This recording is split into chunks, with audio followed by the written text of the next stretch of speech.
Hi folks, welcome back to Dragon Quest XI. We're about 20 plus hours through our adventure now, so quite a ways in, but it's still a heck of a lot more to do, don't you worry. So let's get on with it once again today. So we're going to finish off the area that we're in here, and we came over to this poison towards the end of the last episode, grabbed a couple of sparkly things. I did miss one item though, so we're going to grab that now. Just a heads up, if you mount up over at the inn area, then you can run across this poison without actually being affected by it. And you probably just saw there a treasure chest which I found in these ruins. That's the item we missed, and thus that's what it is that we've come to grab. So we get a purple eye for that one there. There's actually another chest around here somewhere, come to think of it, which I think we should pick up, and that contains some gold. So I'll see if I can find that, save you waiting, and then I'll get back to you. The chest actually was right down here, okay? So that's, yeah, there's the gold coins. That's what we're after, just there. So I'll show you that on the map. Right, that's as far as we're going now. We're going to head back once we've grabbed that chest of gold. By the way, as we were running around those poison puddles in the ruins area, might have noticed a couple of sets of stairs that lead downwards under the ground. Don't worry about those for now. They don't actually lead anywhere that we're able to access right now.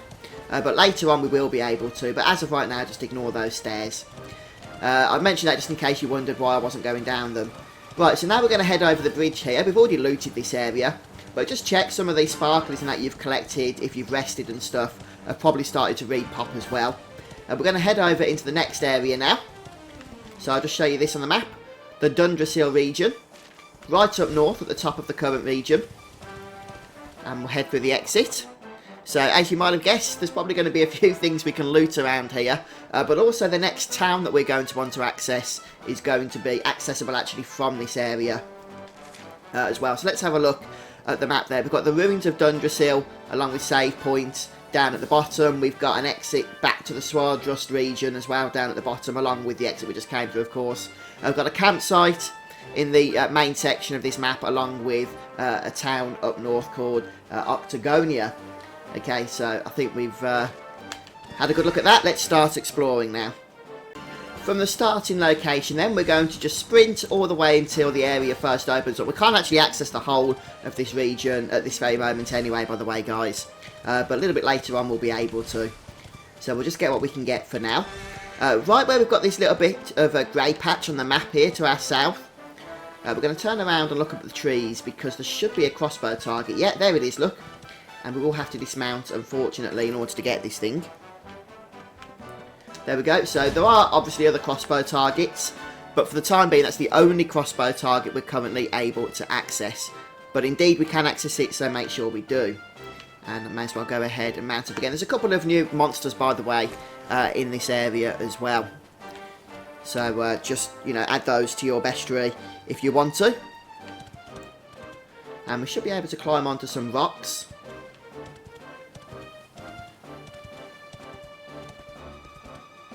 So I'm going to dismount at this point as we start collecting some treasures and that. This might be the set of rocks we can climb onto. Could be. Well, we're certainly climbing on them, that's for sure.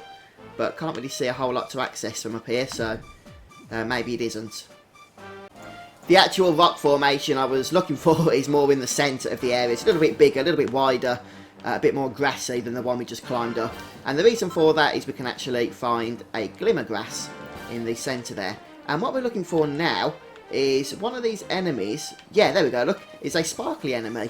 And it's this bee creature over here. So what we want to do is kill this thing. That way we'll be able to mount it and go over to a secret area. Well, by secret area, obviously I just mean an area that's only accessible when we actually have the mount. And oh dear, I managed to get preemptive striked against. Surprise, whatever you want to call it. What's it called in this game? Where the enemy gets the upper hand. Screwed, I think.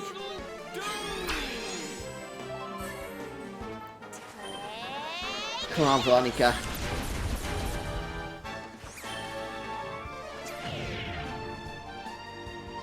So yeah, some of these enemies can be a little bit tricky, as you can see. Fortunately, we've got a good set of healing now in the party. It'll be even better once we've got Sylvando learning his hustle dance, which is the next ability he's going to learn from my point of view. Oh man, these creatures are just evil. That's it. Get rid of them. Yeah, that's more like it. Okay. Not really good experience reward either, in my opinion, for the trouble of taking those guys out. But we can go to miscellaneous as always and handy heal all. Right, so the reason we wanted to grab this mount was we can actually now fly across the water here. See? Whiz across the lake. Fun. Anyway. Anything on this little island? Nope. In fact, we'll start by going over here. I'm pretty sure there's a chest on this one. Because I think I saw it. Yeah, there it is. Okay, so a necklace of immunity. So that's quite a handy item there. What that's going to do is, once you've equipped it on one of your characters, they will be completely immune to any poison-based attacks. So I don't think there's actually anything else for us to grab at the moment over here. No, so we'll head across, yeah, back to the mainland at this point. And we're going to start at this point now, heading towards the town, I think. So we'll try and avoid the enemies. Oh no, another tough B enemy. Oh, 3 of them this time.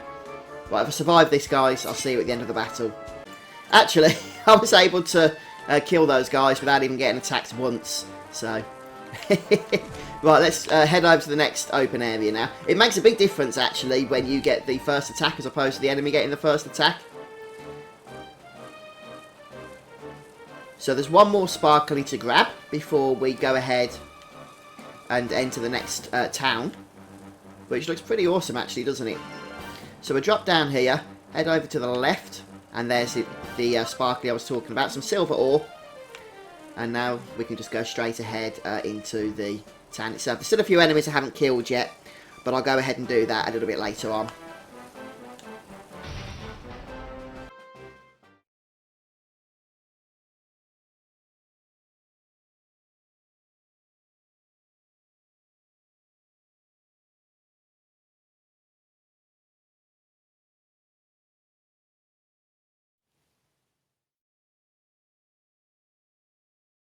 It's all a bit quiet, isn't it?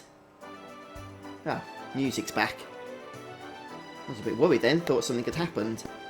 Guess it's just a quiet town. Ah, Octagonia, home of muscular brutes beating the bejesus out of each other. I've always wanted to visit. Oh, great. They're fans of Hendrik, huh? I hate this place already. Hey there, handsome. Y'all here to take part in the tournament? You sure oughta. The masked martial arts meet is where all the biggest fighters make their names.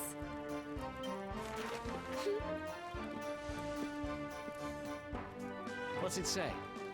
Show the world what you've got in the greatest fighting contest anywhere in Erdrea. Awesome prizes available. A tournament, eh? I thought she was going to invite you to a boring old dance or something. I wonder what the masks are for. What's that at the bottom? All bouts to be held in the rooftop arena. I suppose that must be on top of the big building over there.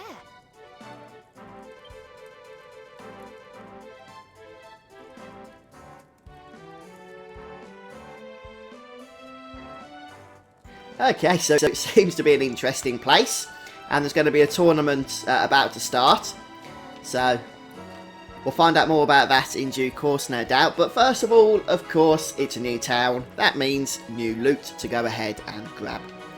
So we're going to start by heading into the inn over on the left-hand side. I know it can get a little bit tedious, guys, going around grabbing all of these items and stuff, but it is worth it, and let's be honest, it is a Japanese role-playing game, so you kind of expect to be able to do this, don't you? And if we head down the stairs first of all, then I believe we can enter this room. One of the areas here has a wardrobe for us to grab something. This must be it here. Yeah, there we go, a feathered cap, so not actually that exciting in all honesty, but hey. Right then, so we're going to head back upstairs now and outside once more. Nothing else to do in here, unless you want to use the inn, of course. Which might not be a bad idea. And I'm pretty sure Maybe there is something else to get in here. Let me check inside once more.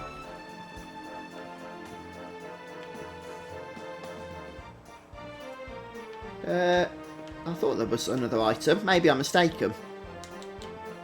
Can't seem to grab anything. Let me check. Okay, there is another item. It's just quite well hidden. So from the entrance of the inn here, you want to run over to this part of the roof, or this part of the ground, and jump onto the roof. And then jump over to the other part of the roof of the actual inn, balcony, whatever you want to call this. I'm not sure what it is. Either way, come around the corner and there you'll go ahead and find this chest, which has a green eye. So, we're going to head back onto the normal precipice and head east. And you can already see on the map probably where I'm going to. There's a statue here where we're able to save our game. And I think it's time to do so. Off we go again then. So from the save point, we're going to start by heading into the building that's right next door, actually, right near where we just were. And there's a couple of pots in here we can smash. I think there's only one item, though. Yeah, one doesn't have an item. The other contains a pretty Betsy. And then we're going to head down the stairs in the same building. And I believe there's a wardrobe of some kind we can go ahead and access. Yeah, just here. So that's got a magic beast hide for us. And then we're going to head back up and outside once more. Right, so you can see some stairs on the map with a little yellow arrow on them. That's exactly where we're heading to. You can either go down or we can go up. We're going to go both, but for starters we're going to go down. Okay, so we're going to go there and then climb up this wall. And if we run to the end here, there's a treasure chest just around this wall here. Hiding, there it is. Okay, you're wondering how I know all this? Well, it's because I've just spent the last 20 minutes or so exploring the whole area, trying to find all the treasures and that. But since that'd be boring for you guys to watch, I reload my save game from the save point and then take you all through it. So hopefully it's a little bit more convenient for you guys. Right, we're going to go back now towards the previous set of stairs, or rather, the stairs going down. So we'll head down here and then down the left. And in here, there was an item. Yep, a pot. Just with some money in. But better than nothing. And then just on the opposite side, we're going to continue on down the stairs around here. And there's some more pots to smash. So it's something of a tradition, isn't it, smashing pots in Dragon Quest XI. The game kind of wouldn't be the same without it. Down we go once more and into the next building. Right, in here, there's another wardrobe. I think it's a wardrobe, might be a pot. No, it's a wardrobe, right there. Okay, a garter in that one. And then back we go and out the house.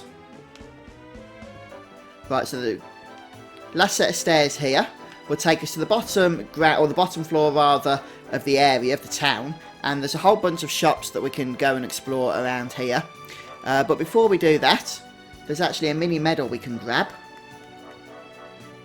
And it's just in the pot in an alcove under those stairs we came down. So obviously an important one to get there. You'll want to get that one. And now we're going to head over to the wall that's just over here to the south. 2 more pots, one of which has an item. A finessence. Yep, there we go. Okay, and now just before we get any more treasures, we'll do a little bit of shopping. So we're going to start by making our way into the weapon shop. There's a couple of upgrades here that you might be interested in. But just bear in mind we'll be using the Forge again in the near future. So some of this might not be worth it. For example, the Lolly Stick and Rod of Rapidity are pretty decent upgrades. They might not seem to be from the menu here. But when we get to the campsite, we can actually upgrade these even further. And then they'll be a lot better than even they are now. So I'd recommend the Lolly Stick for sure, since it's a decent upgrade for Serena.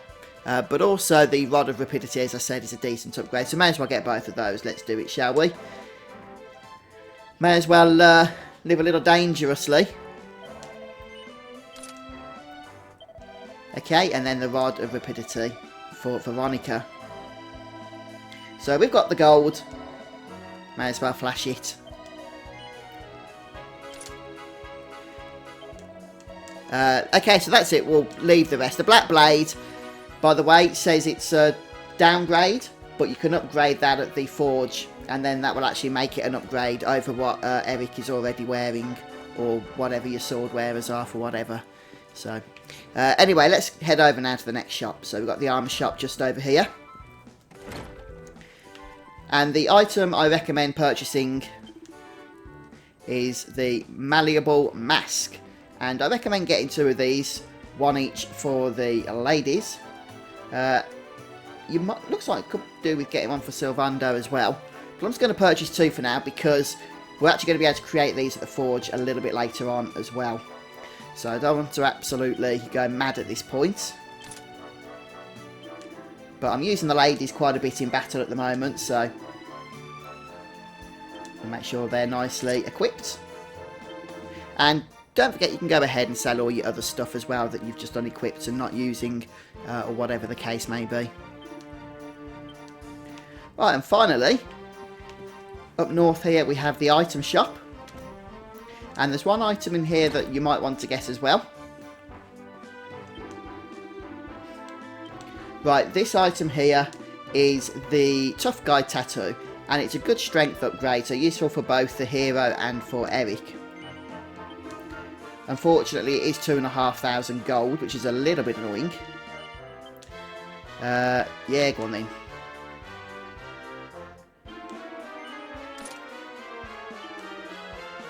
And we'll go and purchase one as well for Fuzz.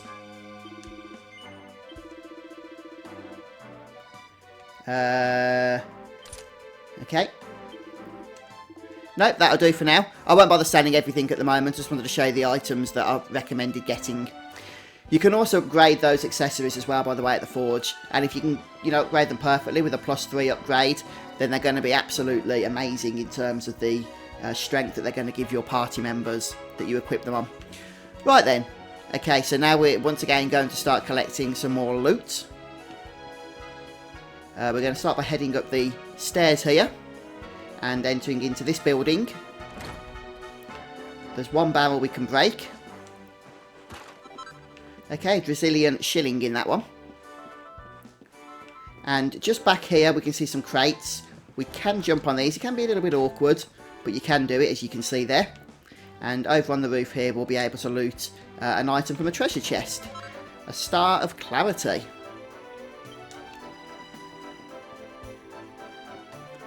Right then, so we're going to continue up the same set of stairs again. This time going into the building at the far end. And nothing exciting in here, unfortunately. Upstairs, in fact. I think there's 24 gold coins. Well, a couple of pots to break, so it'll be one of those.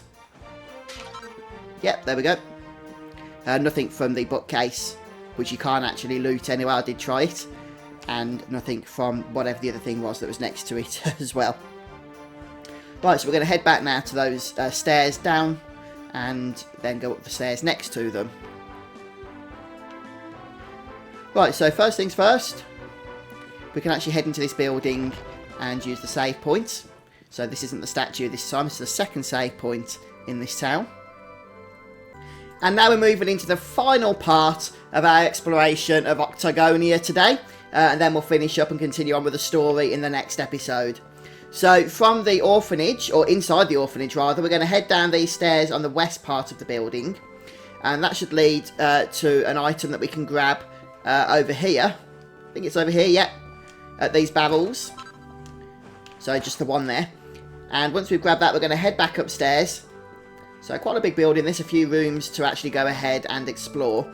Although only a couple with items in, so I won't show you the rest. You guys can head into them if you want. They're on the eastern part of this corridor. You can see there's numerous rooms here. You can chat to some of the orphans if you want to get some story from those. But that isn't essential, as I say, to the actual walkthrough. So just turn around in this room. And there's some pots here. We can break one of them. And only one of them, I think, has an item. Yes, some silver ore there. And then next door, we'll head into this room here. And turn around over to this bookcase. And we'll grab a new recipe book. So, building butterfly bric-a-brac.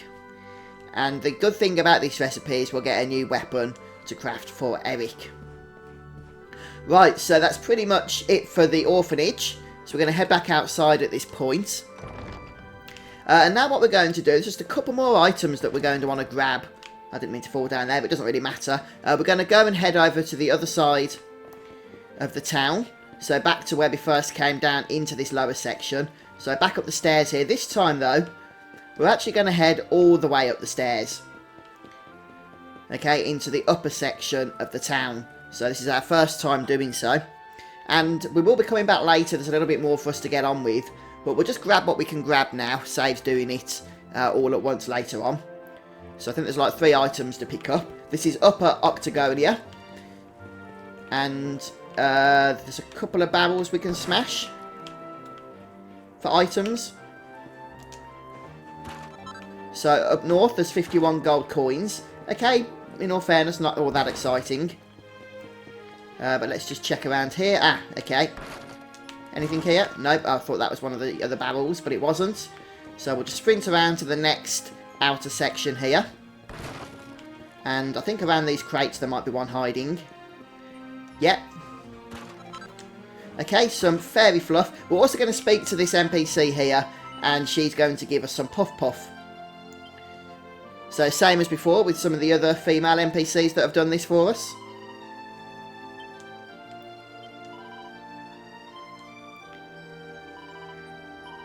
And now there's just one more item. And these barrels can be quite elusive, so I think it's going to be around the other side of the stage. Could be it. Yeah. Okay, another clump of fairy fluff. Right, so once you've got those 3 items, that's 2 clumps of fairy fluff and the 51 gold coins. And once you've done the puff puff as well, then it's just a case, basically, I think I've come the long way around here, of running back down to the previous part of the town. And what we're going to do now then, because we've pretty much, as far as I'm aware, if I've missed anything, let me know in the comment section, but I think we've grabbed everything we can grab in terms of treasure and whatnot, as of the moment anyhow. So I'm going to go and rest up at the inn, and then we'll save up again, and then we're pretty much sorted. So the inn is opposite, once we come down the stairs, and obviously the save point is just on the other side at the statue. So I'm going to finish the episode off here today, folks. Thanks for stopping by and joining me. I hope it's been helpful to you. I know it's been just a period of running around and grabbing all the treasures and that, but hey, it's important to do as well, especially for the purposes of the walkthrough. So thanks for your patience, and do come back and we'll carry on with Dragon Quest XI in the next episode. So have a great day, folks. See you next time.